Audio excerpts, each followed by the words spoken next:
Hi friends, welcome to Sharon vlog.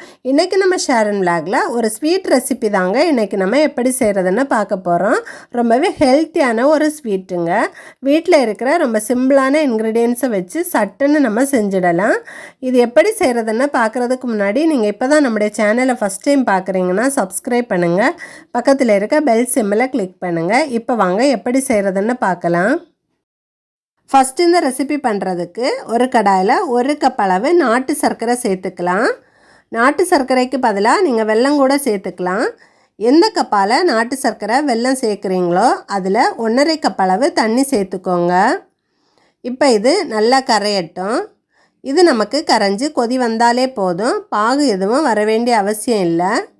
இப்போ இதில் வாசனைக்காக 1/4 டீஸ்பூன் ஏலக்காய் தூள் சேர்த்துக்கலாம். உங்கள்கிட்ட ஏலக்காய் பவுடர் இல்லைன்னா 3 ஏலக்காயை தட்டி சேர்த்துக்கோங்க. கூடவே ஒரு பிஞ்சளவு சால்ட்டு சேர்த்துக்கோங்க.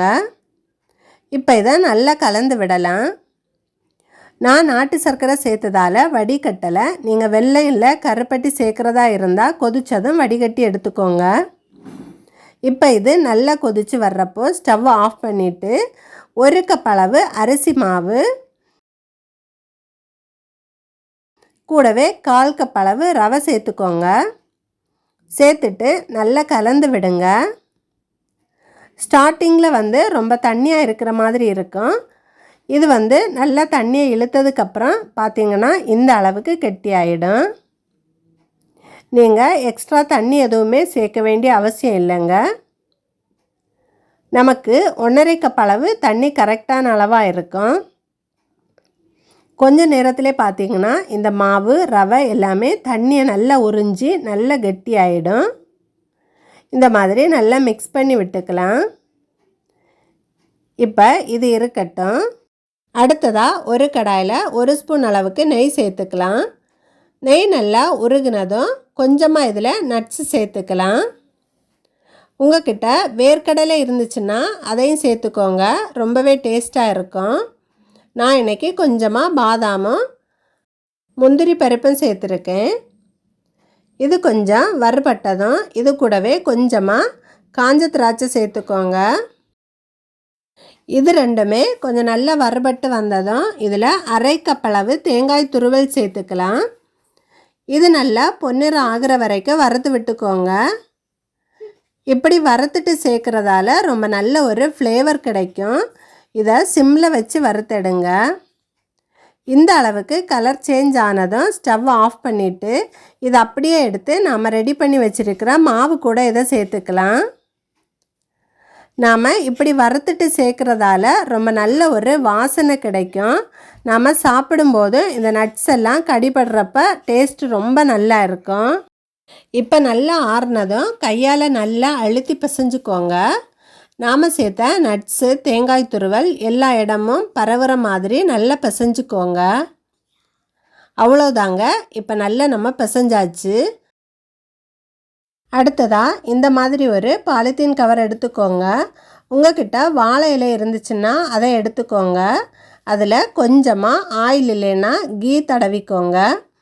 இந்த மாதிரி ஒரு உருண்டை எடுத்து அழுத்தி தட்டிக்கோங்க. எந்த அளவுக்கு மெல்லிசாக தட்ட முடியுமோ அந்த அளவுக்கு மெல்லிசாக தட்டிக்கோங்க. தட்டுறப்போ சுற்றி விரிசல் இல்லாமல் பார்த்துக்கோங்க. அப்போ தான் நமக்கு இதை வேக வச்சு எடுக்கிறப்போ உடையாமல் நமக்கு கிடைக்கும்.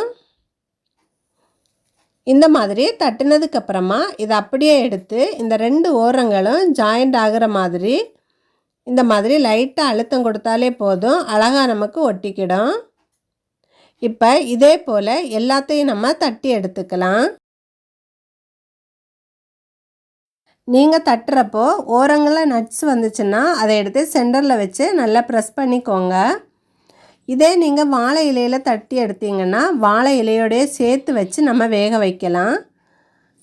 ரொம்ப நல்ல டேஸ்ட்டாகவும் இருக்கும், ரொம்ப ஹெல்த்தியாகவும் இருக்கும். இப்போ இதை இட்லி பாத்திரத்தில் வச்சு நம்ம வேக வைக்க போகிறோம்.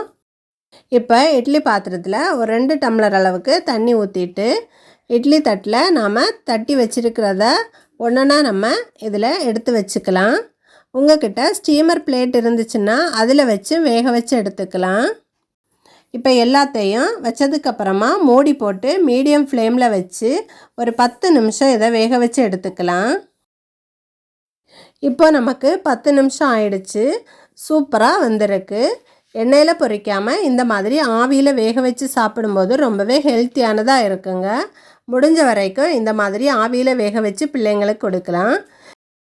இப்போ நமக்கு ரொம்ப ரொம்ப ஹெல்த்தியான ரொம்ப டேஸ்டியான ஸ்வீட் அடை நமக்கு ரெடி ஆகிடுச்சுங்க. இது ரொம்பவே டேஸ்ட்டாக இருக்குங்க. இன்றைக்கி நீங்கள் ட்ரை பண்ணி பாருங்கள்.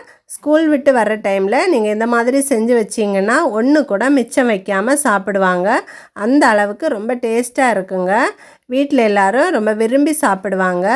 இந்த வீடியோ உங்களுக்கு பிடிச்சிருந்துச்சுன்னா இந்த வீடியோக்கு ஒரு லைக் கொடுங்க. உங்கள் ஃப்ரெண்ட்ஸுக்கு ஷேர் பண்ணுங்கள். செஞ்சு பார்த்துட்டு எப்படி இருந்துச்சுன்னு கமெண்ட் பண்ண மறக்காதீங்க. தேங்க்யூ.